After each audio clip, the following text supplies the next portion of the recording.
Hi, I'm Bo with Karcher.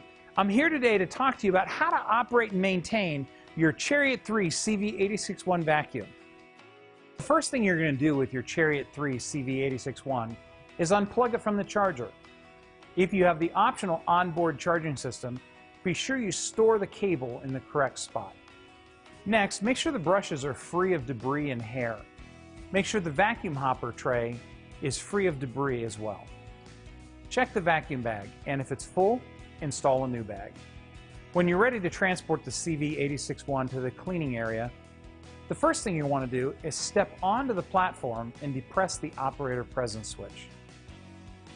Turn the key on, select the transport mode on the easy dial, depress either forward or reverse to release the parking brake, and then depress the yellow foot pedal. Once you've reached the cleaning area, turn the easy dial to the correct cleaning mode that you want to utilize. You're now ready to begin vacuuming with the CV861.